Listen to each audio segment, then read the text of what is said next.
कुछ लोग इस सदन के अंदर आते हैं तो -CCC आते हैं। ना सिविक सेंस है, ना कॉमन सेंस है और ना कॉन्स्टिट्यूशनल सेंस है। उनको तो आकर केवल उत्पात में जाना है। पॉकेट में हाथ लेके आते हैं। और आप ठीक कहा आपने निशिकांत, आप देखिए हम लोग जब लोकसभा के सांसद बने हमें बताया गया कि सदन के अंदर आपका व्यवहार क्या होना चाहिए। कोई स्पीकर बोलता तो आगे पीछे जाना नहीं है, कहीं पे खड़ा नहीं होना, गैलरी को रोकना नहीं है और जेब में हाथ डाल के नहीं चलना है। लेकिन वो सारे के सारे नियमों को तोड़ने का काम आज एक व्यक्ति करता है, वो लीडर ऑफ प्रोपेगेंडा है, क्योंकि उनको तो न्यूज में रहना है। ये फोमो गांधी जो है ना, फोमो गांधी, ये फोमो गांधी, फोमो मतलब फियर ऑफ मिसिंग आउट।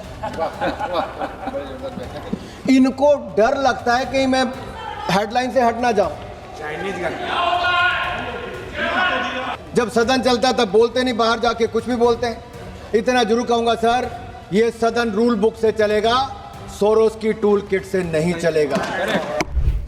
विपक्ष ने जिस तरह से देश के संविधान, लोकतांत्रिक व्यवस्था, संवैधानिक संस्थाओं के खिलाफ एक षड्यंत्र रचने का काम किया है, बदनाम करने का काम किया है, अपमानित करने का काम किया है, किसी छिपा नहीं है।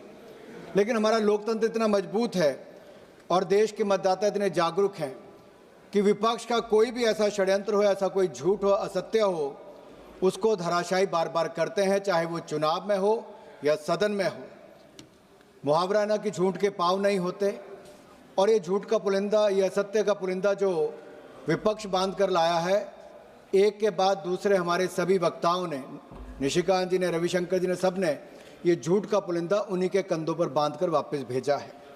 यही नहीं, आज पूरा सदन माननीय स्पीकर ओम बिरला जी के साथ खड़ा है और आप जितने भी भाषण अभी तक देखेंगे, सबने कहा है कि वो ओम बिरला जी की सराहना करते हैं, उनके व्यवहार से संतुष्ट हैं, उन्होंने उनको बोलने का मौका दिया, चाहे वो कांग्रेस का था, समाजवादी पार्टी का था, तृणमूल का था, किसी भी दल का था, हर किसी ने आज ओम बिरला जी के पक्ष में कहा है कि उनको बोलने का अवसर दिया गया।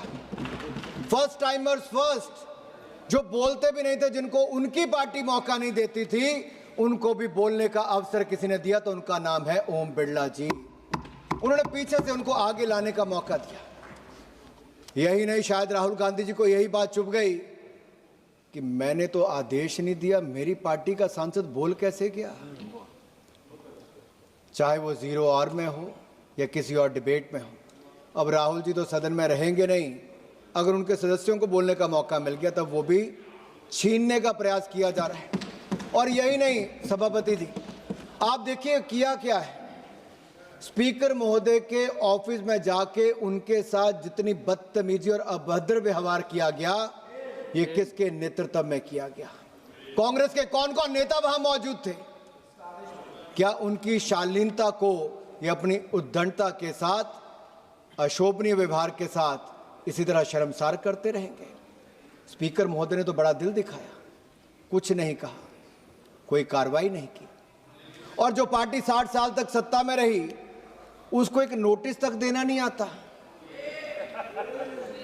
नोटिस में इतनी खामियां साहब कि स्पीकर साहब को बोलना पड़ा कि जाके नोटिस ठीक कर लो।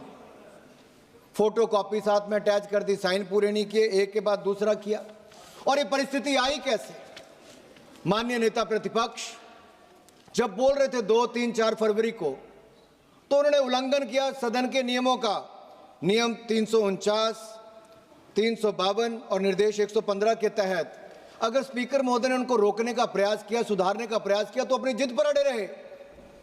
तो राहुल गांधी को लगता है नियम उनके लिए नहीं, उनसे नियम है। एक परिवार अपने आप को देश के लोकतंत्र से ऊपर समझता है, देश के संविधान से ऊपर समझता है और इस सदन के नियम, कानून, प्रोसीजर से ऊपर समझता है। उस पे आप और मैं क्या कर लेंगे। और इनके इतिहास में जाएंगे तो आपको समझ आएगा कि इन लोगों ने आज तक किया क्या है। लेकिन सभी सदस्यों ने तो माना ही है कि यह सदन लोकतांत्रिक बहस, वाद विवाद, संवाद के स्थापित मूल्यों पर चलता है और आगे भी चलेगा।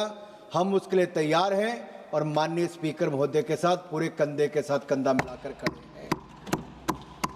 पंडित नेहरू जी ने इस सदन में क्या कहा, 1954 में, 1966 में क्या कहा और फिर 1987 में राजीव गांधी जी ने क्या कहा, वो श्रीमान राहुल गांधी जी और प्रियंका गांधी जी को तो जरूर पढ़ना चाहिए, क्योंकि उनकी पार्टी के नेता और इस देश के पूर्व प्रधानमंत्रियों ने क्या स्टैंड इस पे लिया था।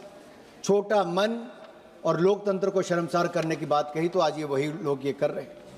मैं एक बात कहना चाहता हूँ, कुछ लोग इस सदन के अंदर आते हैं तो -CCC आते हैं, ना सिविक सेंस है, ना कॉमन सेंस है और ना कॉन्स्टिट्यूशनल सेंस है। उनको तो आकर केवल उत्पात मचाना है। पॉकेट में हाथ देके आते हैं। और आप ठीक कहा आपने निशिकांत, आप देखिए, हम लोग जब लोकसभा के सांसद बने, हमें बताया गया कि सदन के अंदर आपका व्यवहार क्या होना चाहिए। कोई स्पीकर बोलता तो आगे पीछे जाना नहीं है, कहीं पे खड़े नहीं होना, गैलरी को रोकना नहीं है और जेब में हाथ डाल के नहीं चलना है। लेकिन वो सारे के सारे नियमों को तोड़ने का काम आज एक व्यक्ति करता है, वो लीडर ऑफ प्रोपेगेंडा है, क्योंकि उनको तो न्यूज में रहना है। ये फोमो गांधी जो है ना, फोमो गांधी, ये फोमो गांधी, फोमो मतलब फियर ऑफ मिसिंग आउट। इनको डर लगता है कि मैं हेडलाइन से हट ना जाऊं।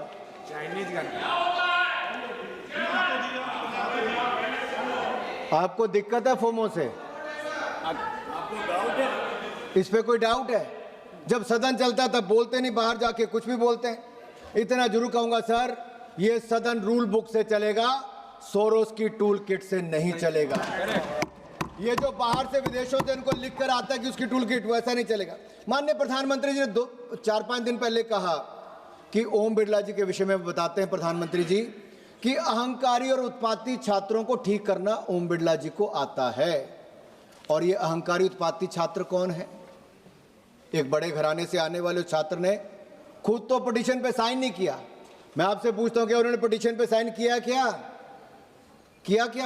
उत्पाती छात्र ने नहीं किया। उनके दूसरे ने किया, उन्होंने भी नहीं किया, लेकिन आपको आगे कर दिया। और दूसरा पिटीशन पर साल, तारीख सब कुछ गलत लिखते गए। और सर यही नहीं, वो कहते हैं उन्हें प्रिंसिपल नापसंद है क्योंकि प्रिंसिपल स्कूल में पढ़ाई चाहता है। ये कहते हैं प्रिंसिपल कर्तव्य के प्रति ईमानदार है क्योंकि प्रिंसिपल को अनुशासन पसंद है।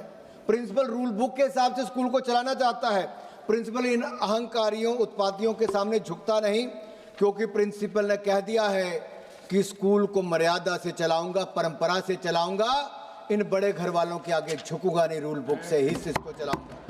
तो सुन लीजिए, आप में से किसी को अगर प्रिंसिपल पसंद नहीं तो आप स्कूल बदल सकते हैं, क्योंकि प्रिंसिपल तो ओम बिरला जी ही रहने वाले हैं।